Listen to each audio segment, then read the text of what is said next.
Hello students, welcome to our channel knowledge to wisdom. जैसा कि आप लोग देख पा रहे हैं, जो टॉपिक मैं आप लोगों के लिए लेके आया हूं वो है मैकाले का विवरण पत्र। बहुत ही इम्पॉर्टेंट टॉपिक है नेट के सिलेबस के लिए, बीएड के लिए, बीए एजुकेशन के लिए और जितने भी हमारे अदर कॉम्पिटिटिव एग्ज़ाम्स होते हैं एजुकेशन से रिलेटेड उन सभी के लिए बहुत ही इम्पॉर्टेंट टॉपिक है। एजुकेशनल पॉलिसीज़ की अगर हम बात करें तो जब तक हम इस विवरण पत्र को नहीं जानेंगे तो पॉलिसीज़ की शुरुआत नहीं हो सकती है। तो बहुत ही इंपॉर्टेंट टॉपिक है। आइए देखते हैं क्या है। थोड़ा सा इंट्रोडक्शन की तरफ मैं जाऊंगा। जैसा कि हम सभी को मालूम है कि भारत जो है विदेशियों के आकर्षण का केंद्र रहा है हमेशा से, और यहाँ जो है पुर्तगाली आए, उन्होंने लगभग 100 वर्षों तक एक छत्र राज किया। उसके बाद अंग्रेज आए, फिर फ्रेंच आए, डच आए, डेन आए, तो सभी ने यहाँ पे व्यापार किया और व्यापार करने के बाद वापस लौट गए। लेकिन अंग्रेज ही एक ऐसे थे जो यहाँ पे शासन, उन्होंने हम लोगों को गुलाम बना कर रखा। तो अंग्रेज़ों में ब्रिटिश पार्लियामेंट जो है, जो ईस्ट इंडिया कंपनी थी, जो भारत में उस समय शासन करती थी, केवल व्यापार के उद्देश्य से जो आई थी उस समय, तो उसको जो है एक आज्ञा पत्र जारी करती थी जिसे हम कहते थे चार्टर। और आप लोगों को जानकारी होगी कि ये चार्टर हर 20 साल में रिवाइज होता था।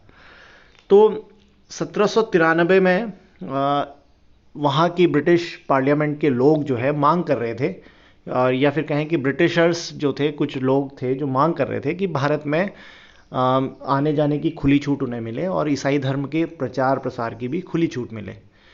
लेकिन वहीं कुछ लोग ऐसे भी थे जो इस चीज़ का विरोध कर रहे थे। इस वजह से इस चीज़ को चार्टर में शामिल नहीं किया जा पा रहा था। लेकिन 1813 में ब्रिटिश पार्लियामेंट ने ईस्ट इंडिया कंपनी को एक नया आज्ञा पत्र मीन्स चार्टर जारी किया, जिसमें 3 धाराओं को जोड़ दिया।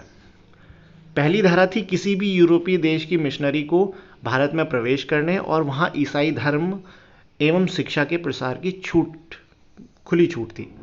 दूसरी धारा उन्होंने जोड़ी कि अब ईस्ट इंडिया कंपनी का उत्तरदायित्व होगा कि वह अपने शासित प्रदेशों में शिक्षा की व्यवस्था करे। और तीसरा, प्रतिवर्ष कम से कम 1 लाख रुपए की धनराशि का प्रयोग साहित्य के रखरखाव एवं विकास तथा भारतीय विद्वानों के प्रोत्साहन और भारत में ब्रिटिश शासित क्षेत्र में रहने वाले लोगों को ज्ञान विज्ञान का ज्ञान कराने में किया जाए।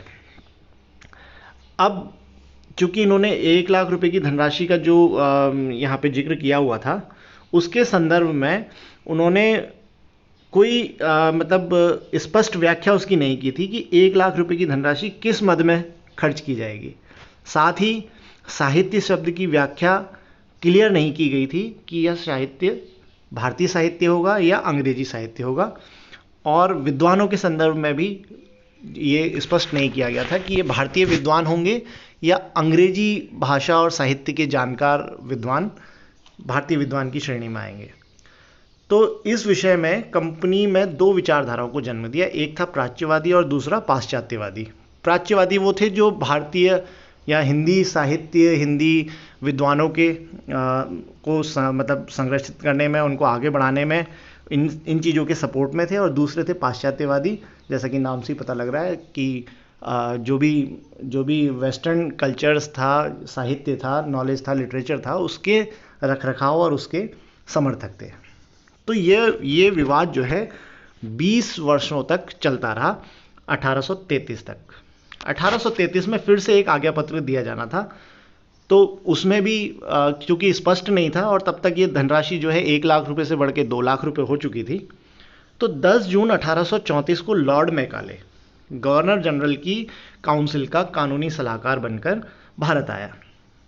मैकाले जो है अंग्रेजी भाषा और साहित्य का प्रकांड विद्वान था, साथ ही वह एक कुशल वक्ता और लेखक था।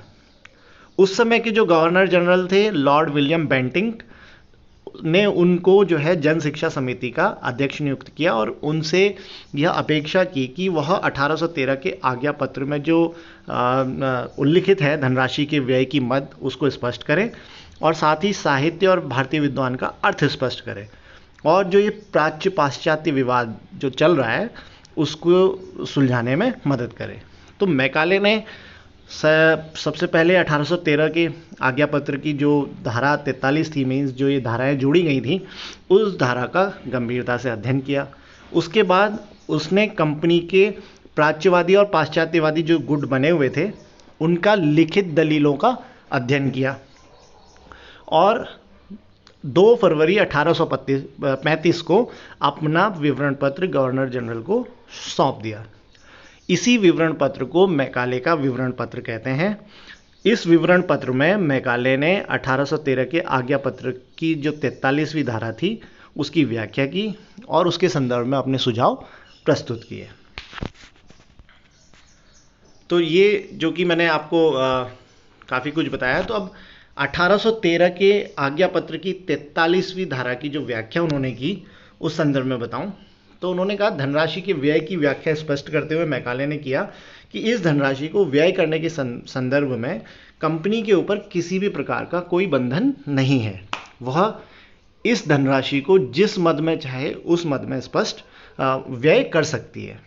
साहित्य शब्द की जो व्याख्या की तो उन्होंने कहा कि साहित्य शब्द से तात्पर्य केवल भारतीय साहित्य नहीं है, इसकी सीमा में पाश्चात्य साहित्य भी आता है। तो उन्होंने दोनों ही उसको डेमोक्रेटिक वे में सुलझाने की कोशिश की। भारतीय विद्वान के संदर्भ में भी उन्होंने कुछ इसी प्रकार की व्याख्या की। इसमें कहा उन्होंने कि केवल भारतीय भाषाओं के विद्वान ही नहीं, अंग्रेजी साहित्य के विद्वान भी भारतीय विद्वान के श्रेणी में आते हैं। अब जो लॉर्ड मैकाले के सुझाव थे तो उन्होंने जो है अपने सुझाव भी प्रस्तुत किए। उसमें जैसा कि आप पहला पॉइंट देख पा रहे होंगे, प्राच्य साहित्य एवं ज्ञान की शिक्षा निरर्थक।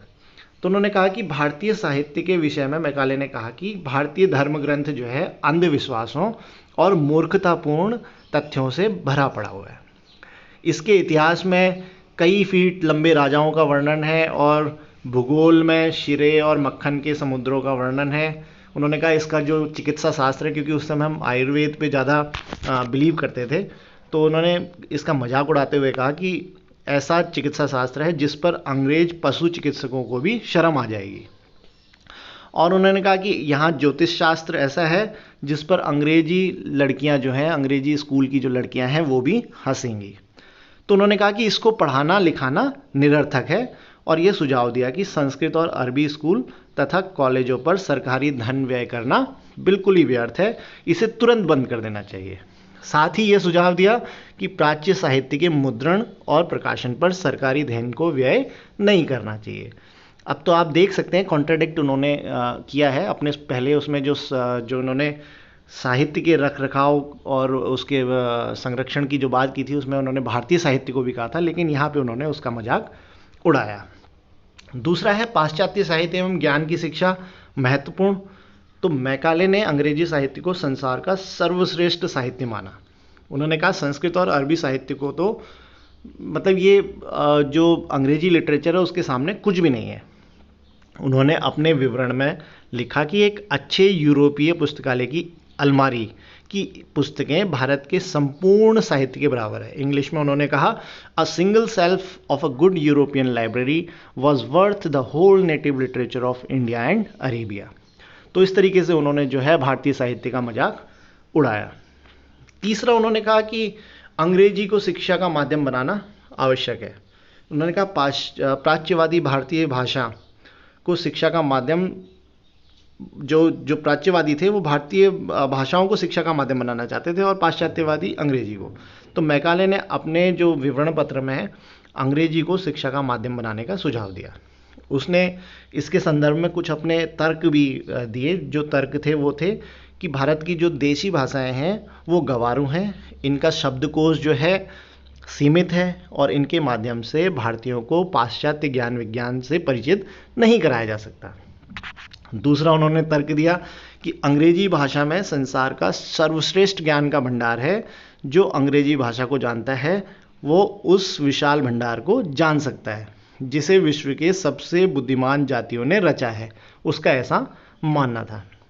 तीसरा उन्होंने कहा कि अंग्रेजी जो है शासकों की भाषा है, जो रूल करते हैं उनकी भाषा है, अंतर्राष्ट्रीय व्यापार की भाषा है और अब भारत के उच्च वर्ग के लोग भी इसको बोलते हैं। तो इसीलिए इसी भाषा को शिक्षा का माध्यम बनाना चाहिए।